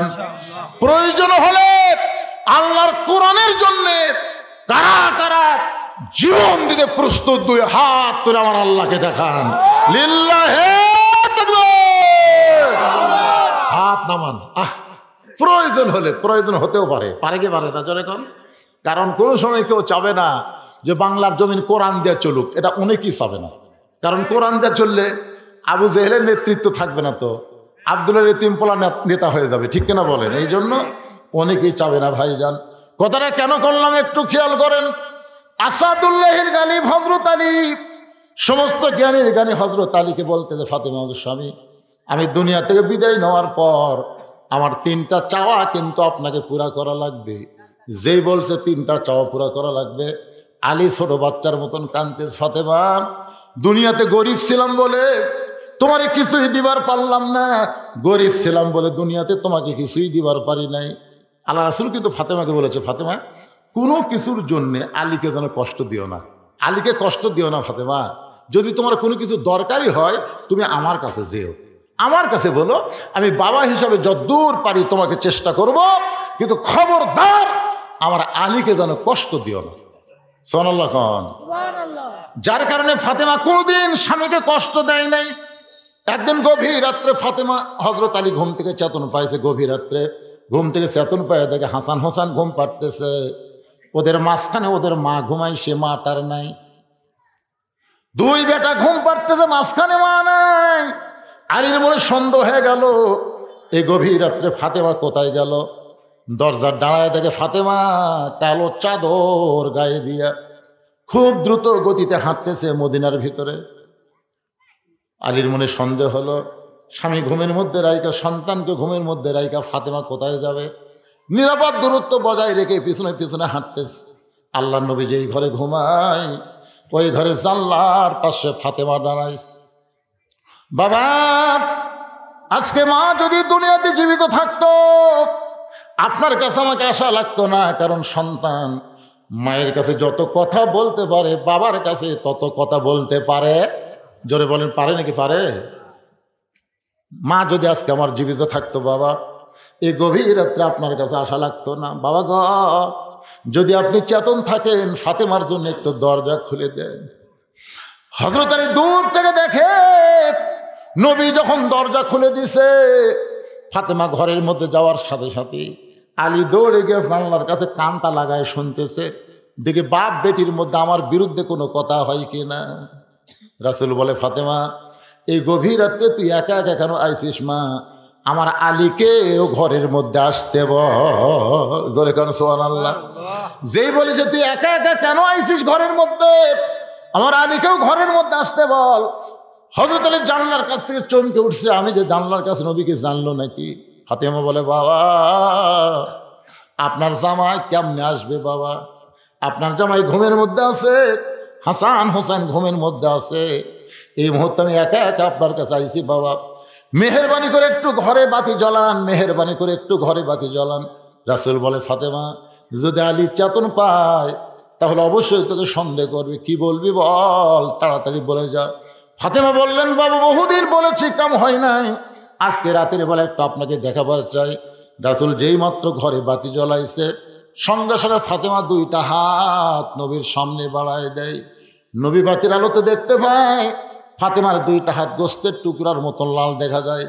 ফাতেমা রে, তোর হাতের চামড়া কোথায়? দুইটা হাত গোস্তের মধ্যে কেন দেখতে পায়? ফাতেমা বলে, বাবা জাতা ঘুরাইতে ঘুরাইতে হাতের মধ্যে ফসকা পড়ে গেছে বাবা। এরপর পুরাতন জাতা ঘুরাইতে গিয়া আমার হাত ফেটে রক্ত বের হয়ে গোটা হাত দুইটা গোস্তের মতো। এই গভীর রাত্রে আপনার কাছে আইছি বাবা, মেহেরবানি করে 3 দিনের জন্য একটু খাবার দিবেন, 3টা দিনের জন্য খাবার দিবেন। আমার হাসান হোসেন যেন না জানে, আমার স্বামী যেন না বুঝতে পারে। সঙ্গে সঙ্গে রাসূল ঘরের কোনায় গিয়ে বলে, আল্লাহ, আজকে তোমার যদি মেয়ে থাকতো আর মেয়ে এসে যদি তোমার কাছে এইভাবে হাত দেখাতো, বলো আল্লাহ বলো তোমার কেমন কষ্ট হইতো। লাম ইয়ালিদ ওয়া লাম ইউলাদ, তোমার সন্তান নাই, তুমি কারো সন্তান না। আল্লাহ গো, দুনিয়ার কত ধনী ধনী যুবক আমার কলিজার টুকরা ফাতেমার বিয়ে করতে চাইছিল, কিন্তু তুমি আল্লাহ এমন গরিব ঘটকে, এমন গরিবের সঙ্গে ঘটকালি করলাম, সে আলীর সঙ্গে বিয়ে দিলাম, আমার ফাতেমার জীবনে কোনো শান্তি নাই। এই কথা যেই মাত্র নবী বলেছে সঙ্গে সঙ্গে ফাতেমা মাথায় ঘোমটা দিয়ে ঘর থেকে বাইরে যায়। রাসূল বলে, ফাতেমা আমি তো তোর বিরুদ্ধে বলিনি মা, তুই কেন ঘর থেকে বাইরে গেলি? ফাতেমা বলে, বাবা আপনি একদিন আমাকে বলেছিলেন আল্লাহর পরে কাউকে যদি সেজদা দেওয়ার হুকুম থাকতো তাহলে প্রত্যেকটা বিবিকে বলতাম স্বামীর পায়ে সেজদা করো। সেই দিন থেকে আমার স্বামী আলীকে আল্লাহর পরে সবচাইতে বেশি ভালোবাসি। দরকার হলে এই গোস্তওয়ালা হাত দিয়া, এই রক্তমাখা হাত দিয়ে জাঁতা ঘুরাইব, কিন্তু জীবন গেলেও আর বাবার কাছে কোনোদিন সাহায্য চাইতে আসব না। এই বলে ফাতেমা যখন একা একা মরুভূমির মধ্যে দৌড়াই, হযরত আলী পিছনে পিছনে দৌড়ায় বলে, আল্লাহ কি বউ পাইলাম, ভাগ্য করে কি পাইলাম, এত কষ্টের পরও স্বামীর কাছে কোনোদিন বায়না ধরে না। আলী কান্দের বলে, ফাতেমা রে, দুনিয়ার জীবনে কিছুই চাইলা না, আজকে গভীর রাত্রে মারা যাবে, তুমি কি চাইবা ফাতেমা? ফাতেমা বলে, স্বামী আমার 1 নম্বর চাওয়া হলো রাতের অন্ধকারে আমাকে দাফন করবেন, আমার 2 নম্বর চাওয়া হলো আমার কোনো জানাজার ব্যবস্থা করবেন না, আমার 3 নম্বর চাওয়া হলো আমার লাশটা কিন্তু খাটনিতে তুলবেন না। তবে স্বামী, আমি হিসাব করে দেখলাম 4 জন মানুষ খাটনি কান্দে নিবে, এমন 4 জন মানুষ দুনিয়াতে নাই। কারণ আমার বাবা যদি আজকে দুনিয়াতে থাকতো, মারা মেয়ের লাশের খাটনি বাবা কান্দে নিবার পারত। আমার হাসান হোসেন যদি বড় হইতো, মায়ের লাশের খাটনি কান্দে নিবার পারত। কিন্তু আমার বাবা 6 মাস আগে দুনিয়ার সবাইকে ফাঁকি দিয়া বিদায় নিয়েছে। আমার হাসান হোসেন এত ছোট। স্বামী গো, আপনি আমার লাশটা কান্দে করে নিয়ে ওই জান্নাতুল বাকির পূর্ব কোনায় সবুজ রঙের একটা বাতি জ্বলবে, ওই বাতি বরাবর আমাকে দাফন করবেন। আমার কবর খুঁড়তে যদি আপনার কষ্ট হয়, আপনার একান্ত বন্ধুকে বলে দিবেন, সে যেন গোপনে কবর খনন করে দেয়। কবর যখন খনন হলো, হযরত আলী ফাতেমার লাশটা নেওয়ার জন্য ঘরের মধ্যে ঢুকে দেখে ফাতেমা নিজে নিজেই গোসল করেছে। ফাতেমাকে দুনিয়ার কেউ গোসল করে দেয় নাই, নিজে নিজে গোসল করেছে। নিজে নিজে কাপড়ের কাপড় পরে ডান হাতের নিচে হাসান, বাম হাতের নিচে হোসেনকে ঘুমায় দিয়া ফাতেমা চিরতরে দুনিয়া থেকে বিদায় নিয়েছে। হযরত আলী মুখটা কাফন দিয়া ঢেকে কান্দে করে নিয়ে ওই জান্নাতুল বাকির পূর্ব কোনায় সবুজ রঙের একটা বাতি জ্বলতেছে, যেই বাতির কোনো তার নাই, যেই বাতির কোনো সুইচ নাই, বিনা তারে বিনা সুইচ আল্লাহ অটোমেটিক ভাবে জ্বলায় দিচ্ছে। ওই আলোর নিচে ফাতেমাকে দাফন করে যেই মাত্র দাফন কাজ শেষ হয়ে গেল, আলী বলতেছে, আল্লাহ আমার ফাতেমাকে তুমি কবুল করে নাও। যেই মাত্র বাতি নিভে গেছে, সঙ্গে সঙ্গে তাকায় দেখে সামনে কয়েকটা পুরাতন কবর। এখনই ফাতেমার কবর দেওয়া হলো, সেই নতুন কবর গেল কোন জায়গায়? আলী বলতেছে, আল্লাহ আমার ফাতেমার নতুন কবর কোথায় গেল? গোটা জান্নাতুল বাকি দৌড়ায়, ফাতেমার কবর, ফাতেমার কবর। কে যেন বলে, আলী ফাতেমা পর্দা নিশি, আমি আল্লাহ জোহরা ডিগ্রি দিয়া ফাতেমার কবরটাকে কিয়ামত পর্যন্ত পর্দা করে দিয়েছি।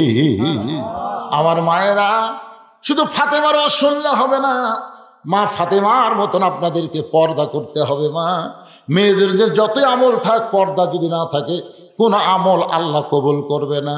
মেয়েদের 1 নম্বর আমল হলো পর্দা, সব সময় পর্দার ভিতরে থাকবেন। 2 নম্বর আমল হলো স্বামীর কথা মতো চলবেন, স্বামীর খেদমত করবেন।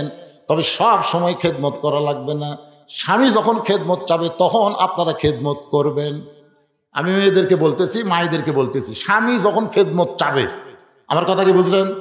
স্বামী যখন খেদমত চাবে তখন খেদমত করা লাগবে, অযথা খেদমত করা যাবে না। অতি ভক্তি চোরের লক্ষণ। দেখবেন অযথা এসে খেদমত করতেছে, কপাল টিপতেছে, পাকা হাঁকাচ্ছে। আপনি কোন কারেন্ট তো আছে, পাকা হাঁকা, ওই কারেন্টের ফ্যান তো আমার শত্রু। ওই যদি আপনি বাতাস দেয়, তাই আমি জান্নাত কেন যাবো? ফ্যান বন্ধ করতে বাতাস করতেছে, এক হাতে কপাল টিপতেছে। স্বামী কয়, আল্লাহ রে, আমাকে এটা রাবিয়া বসলি হসে রে, হাই রে হাই। কিছুক্ষণ পরে কান দিচ্ছে। স্বামীকে কান্দো কেন? কান্দে আর জোরে জোরে ফাঁকা খায়। স্বামীকে কি গো কান্দো কে? কান্দার কারণ হলো তোমার বুড়া বাপ আর তোমার বুড়ি মা। তুমি জানো, তুমি যখন ব্যবসা করবার যাও, চাকরির যাও, তখন তোমার বুড়ি মার বুড়া বাপ আমার কলজা জ্বলে গেছে। এই বুড়া বুড়িগুলো যদি থাকবার চাও, তাহলে আমার বাপের বাড়ি পেটে দেয়। আর হামাক লিয়ে যদি সোনার সংসার করবার চাও, এই বুড়া বুড়ির বাদ দেওয়া লাগবি। অমা আলাইনা ইল্লাল বালাক। এখন তুমি কি করবা কও? স্বামী চিন্তা করতেছে, কি বলি? এমন সময় আল্লাহর কোরআন স্বামীর কাছে এসে বলতেছে, ওয়াকাদা রাব্বুকা আল্লা তা'বুদু ইল্লা ইয়্যাহু ওয়া বিল ওয়ালিদাইনি ইহসানা। জোরে কান সুবহানাল্লাহ। স্বামী লাফ দিয়ে উঠছে, স্বামী লাফ দিয়ে উঠছে। বউ কই, উঠছো কেন? তোর কি কি গুছে দেওয়া লাগবে?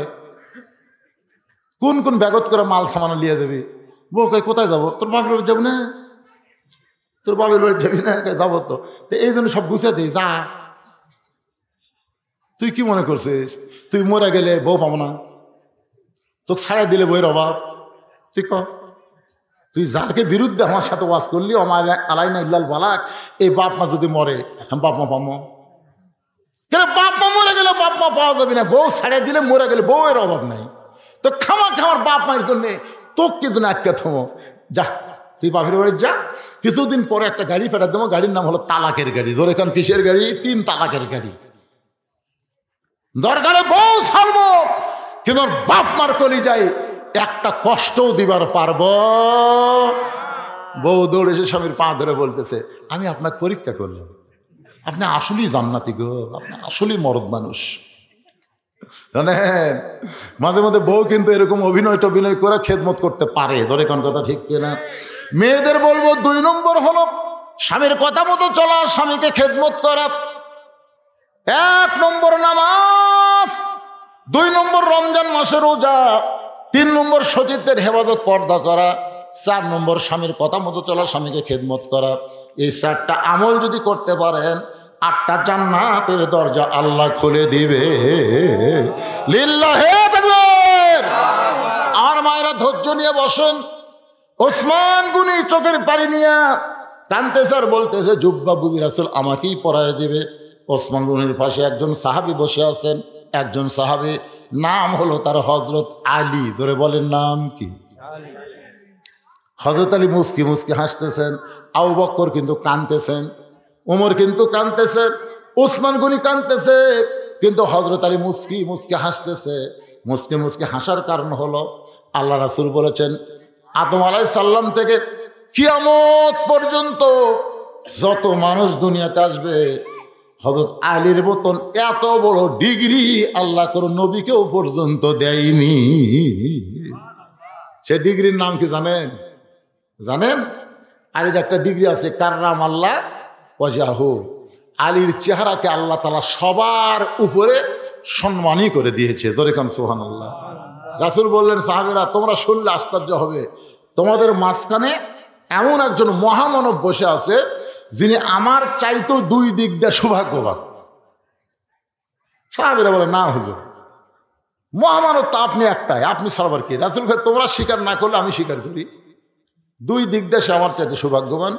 শুনে নাও, বাবা আদম থেকে আমি নবী পর্যন্ত প্রত্যেকটা নবীর বিবিরা জান্নাতি। আমার খাদিজা জান্নাতি, আমার আয়েশা জান্নাতি, আমার সালমা জান্নাতি, আমার হাফসা জান্নাতি। এভাবে নবীর বইয়ের কথা বলতেছেন, সব বিবি আমার জান্নাতি। কিন্তু জান্নাতি নারীদের নেত্রী কোন নবীর বিবি হবার পারল না। জান্নাতি নারীদের নেত্রী হবে সাইয়্যিদাতুন নিসা আহলুল জান্নাহ ফাতেমাতুজ জোহরা।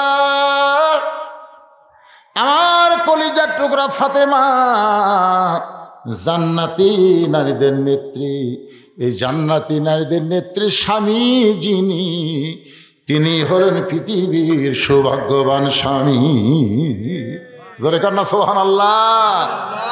ওমর ফারুক বলে, ইয়া রাসূলুল্লাহ, যোহর নামাজের প্রথম রাকাতে প্রথম সেজদায় 3 বার সুবহান রাব্বিয়াল আলা আমরা পড়ছি, আপনি সেজদা থেকে মাথা তুলছেন, কিন্তু প্রথম রাকাতে দ্বিতীয় সেজদার যায় 100 বার আমরা সুবহান রাব্বিয়াল আলা পড়ছি, কিন্তু আপনি সেজদা তোলেন না।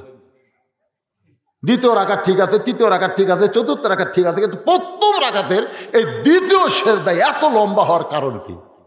আল্লাহ রাসূল বলে, সাহাবীরা তোমাদের সবার মনে কি হচ্ছিল? এক সাহাবী কয়, হুজুর আমরা মনে করছি আপনি বোধহয় অসুস্থ হয়ে আছেন। তখন আমরা কি উঠে যে আপনার কি করি, কিন্তু সাহস পাচ্ছিলাম না। তোমরা কি মাথা তুলে কেউ টেরা টেরা করে দেখছেন? না হুজুর, সে সাহস আমরা পাইনি। একতে দায়িত্ব বিহাদ আল ইমাম বলে আমরা নিয়ত করছি, ইমাম যা করবে আমরাও তাই। আল্লাহ রাসূল বললেন, তাহলে শোনো, তোমরা যখন সেজদার মধ্যে সবাই ছিলে, ওই সময় আমার 2 পবিত্র, আমার 2 জন পবিত্র তোমাকে সেজদার সামনে দিয়ে কুটকুট করে আইসা আমার পিঠের উপর 2 জনে বসে গেছে। 2 পবিত্র বসে আছে। এখন আমি নামাজরত অবস্থায় পিঠ থেকে ওদের নামাবার চাচ্ছি, কিন্তু নামাজের মালিক আমাকে বলতেছে, ইয়া রাসূলুল্লাহ, এই 2 জন পবিত্র যতক্ষণ আপনার পিঠে বসে থাকবে আপনি খবরদার সেজদা থেকে মাথা তুলবেন না। আপনি এদেরকে যেমন ভালোবাসেন আমি আল্লাহ তেমন ভালোবাসি। ওমর ফারুক বললেন, ইয়া রাসূলুল্লাহ, হাসান হোসেনকে আপনি পবিত্র বলতেছেন। আল্লাহ নবী বললেন, শোনো, জন্মের পর থেকে হাসান হোসেনকে আমি দেখেছি, এদের দুই ভাইকে এক মুহূর্তের জন্য আমি অপবিত্র হতে দেখিনি। সুবহানাল্লাহ খান না খান, সুবহানাল্লাহ খান। এখন হয়তো বলবেন হুজুর হাসান হোসেন কি পেশাব পায়খানা করে নাই? করছে।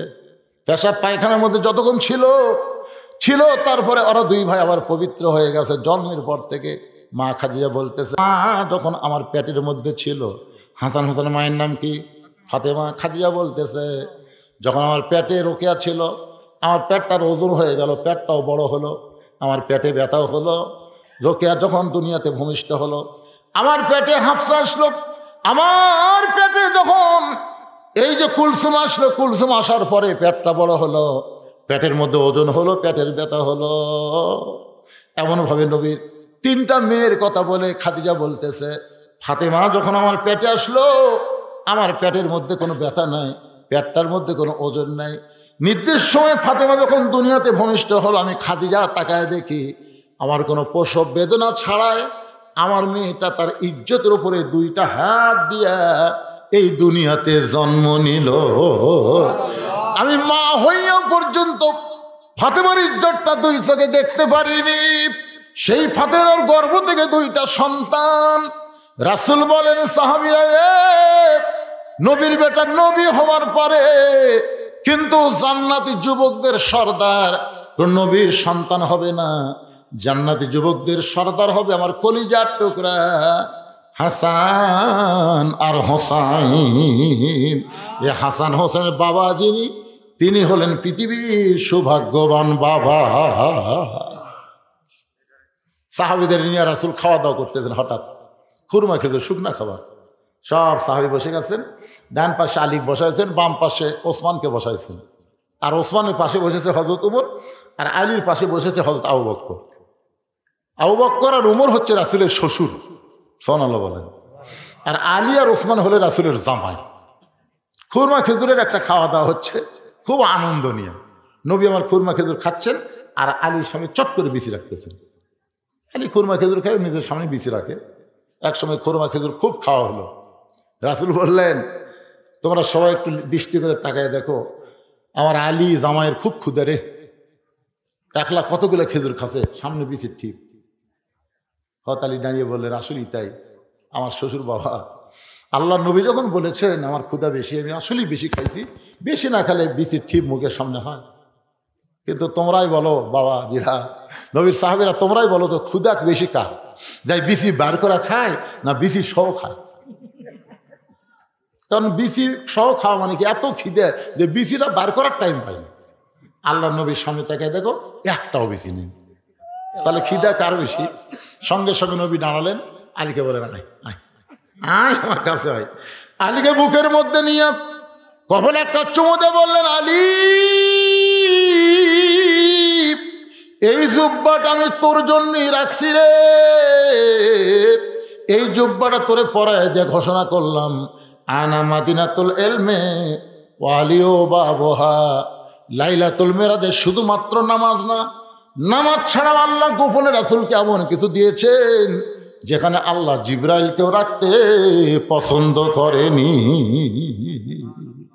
আল্লাহ নবী দুইজনা প্রেম করেছেন গোপনা, মাঝখানে তো অন্য কারো জায়গা ছিল না। জায়গা যদি থাকিত আল্লাহর আরশে নিত, দরজার বাইরে আল্লাহ ব্রেক করাতো না। সবাই বলেন, আল্লাহ নবী দুইজনা প্রেম করেছেন গোপনা, মাঝখানে তো অন্য কারো জায়গা ছিল না। কেউ কেউ তাফসীর কারক লিখেছেন, এসে তাকে পানি করতেছে, শিকল লড়তেছে। আবার কেউ কেউ বলেছেন এই মেরাজের রাতে রাসূল যতক্ষণ আল্লাহর কাছে ছিলেন, দুনিয়ার 27 বছর সময় অতিবাহিত হয়ে গেছে। বাজান, এই মেরাজকে নিয়ে বহু নাস্তিক বহু কথা বলেছে, বহু নাস্তিক বহু কথা বলেছে। একটা নাস্তিক বলেছিল এইটা কেমনে সম্ভব হলো, আজ থেকে পানি করতেছে, শিকল লড়তেছে, এটা বিশ্বাস করা যায় না। এর মধ্যে 27 বছর কেমনে পাড়ি দিল? এই কথা বলে বউকে মাফ করতে বলে নাস্তিক গোসল করতে গেছে। গোসল করবার যা ডুব দেয়, নবীর মধ্যে আর পুরুষ নাই, নারী হয়ে গেছে। ওকে এক নাবিক নিয়ে যা বিয়ে করছে, বিয়ে করে বাচ্চা কাচ্চা হয়েছে।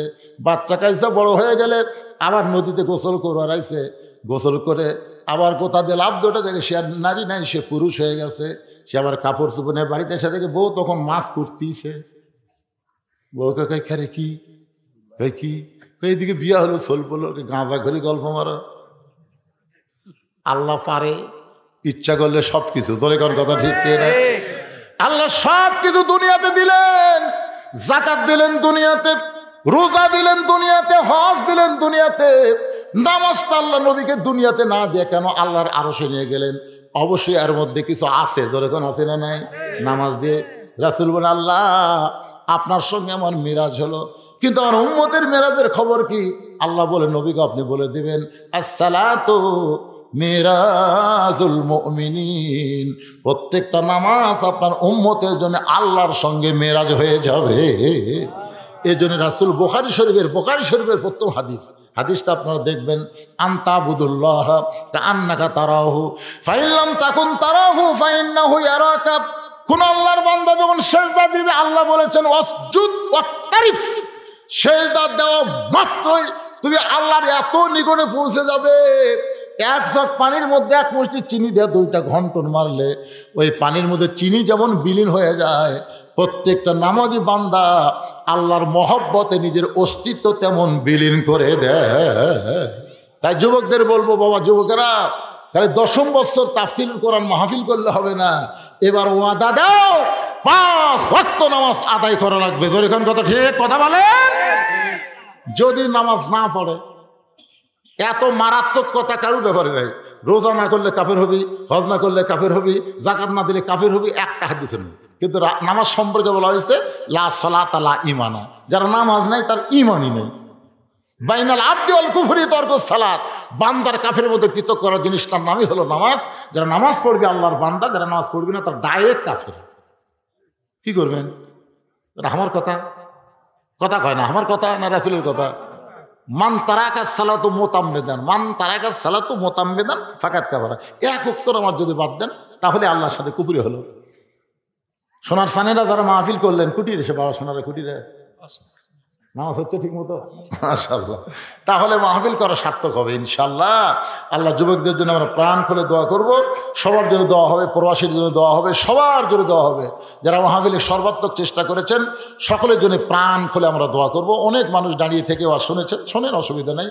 তারপরে তো শুনলেন, আলহামদুলিল্লাহ, ইস্তেগফার পড়েন। একজন উঠবেন না, মোনাজাত করবো। আজকে রাতের মোনাজাত আল্লাহ কবুল করতে পারে কি পারে না ভাইজান? গুরুত্ব দিবেন রাতকে। হ্যাঁ, সবাই ইস্তেগফার, আস্তাগফিরুল্লাহ রব্বি মিন কুল্লি জামবি ওয়া তুবু ইলাইহি, আস্তাগফিরুল্লাহ রব্বি মিন কুল্লি জামবি ওয়া তুবু ইলাইহি, লা হাওলা ওয়ালা কুওয়াতা ইল্লা বিল্লাহিল আলিয়্যিল আযীম। সকলে হাত তুলে আল্লাহুম্মা আমিন। আল্লাহুম্মা আনতাস সালাম ওয়া মিনকাস সালাম, তাবারাকতা ইয়া যাল জালালি ওয়াল ইকরাম।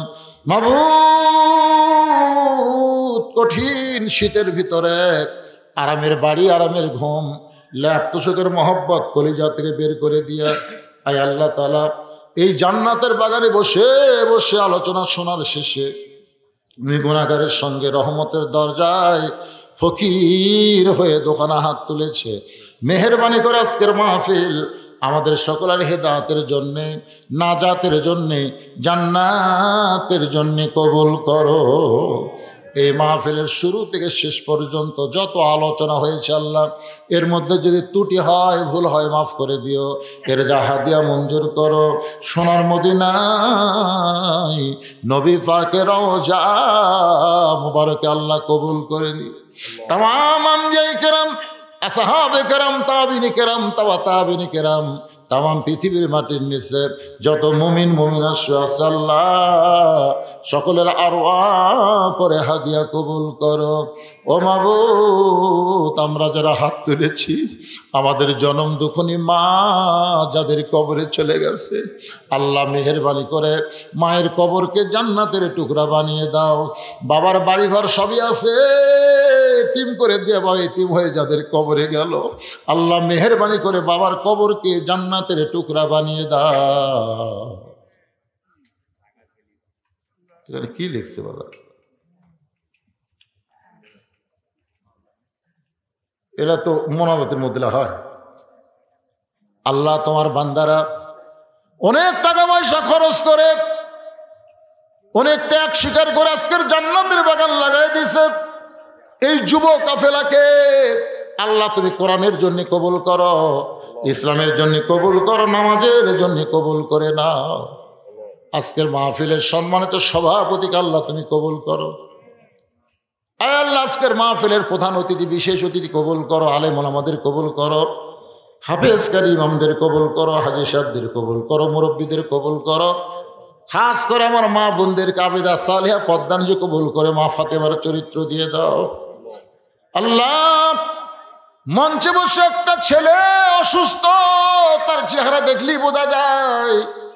এছাড়াও যারা অসুস্থ অবস্থায় হাত তুলেছে, আমি নিজে অসুস্থ, আল্লাহ সবকে সুস্থতার নিয়ামত দান করে দাও। আল্লাহ, আমার প্রবাসী ভাইদের জন্য দোয়া চাওয়া হয়েছে। আল্লাহ, এদের মধ্যে অনেকে হয়তো দুনিয়া থেকে কবরে চলে গেছে।